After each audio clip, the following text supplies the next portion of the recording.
and I was chewing this really big, too big a piece of steak, my fault, not his. And I thought I had broken off a little piece and figured, well, I can swallow this little piece. But I swallowed the little piece and apparently it was still attached because the whole thing went down. He threw the fork across the room to get my attention, kind of went, you know, like universal signal. And he put his hands on the door frame so I could give him the Heimlich.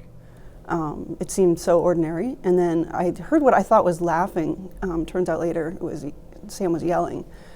And then he called out for me, and I realized all of a sudden something was super wrong. And I ran in there, and I saw my husband Todd lying on the floor. So I called for Mom, and Mom comes in screaming, and she starts, well, doing all that she could with a dislocated shoulder, which was mostly just punching him. And there was a minute or two of fear. It was really scary.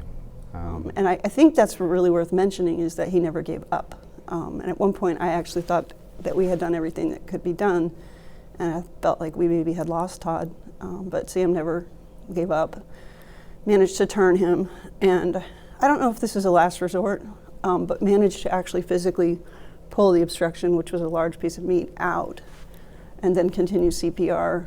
A repetition of CPR is 30 compressions and 2 breaths. So I think I provided 5 repetitions, maybe 4, about a minute, and then I got a cough, and I got a wheeze, and I got a pulse, and I got some vomit. Thank God.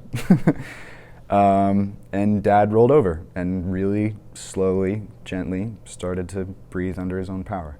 And he went through what must have been a mental list for him of things to do. Just saved my husband, and it was remarkable. Even with a crazy mom right there, he just never lost focus. So, and I think that has to do with the training. His coach Lori is an incredible coach. She trained him well, you know. Sam came to me the next day after he did this heroic thing, and he was very teary-eyed and very heartfelt. That he said, I feel so lucky to have this opportunity to save my father's life, and it only happened because I took the class that you encouraged me to take. There's absolutely no way you can predict this stuff. Nobody intends to choke. Nobody intends to go swimming and cramp and drown. Nobody intends for any of these things that the Red Cross provides skills for, but they still happen. I would have died. Sam flat out saved my life, period.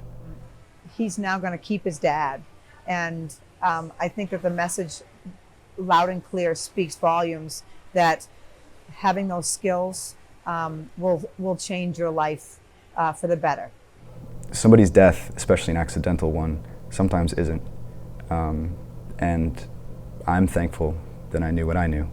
So all that I can say is learn. You might need it.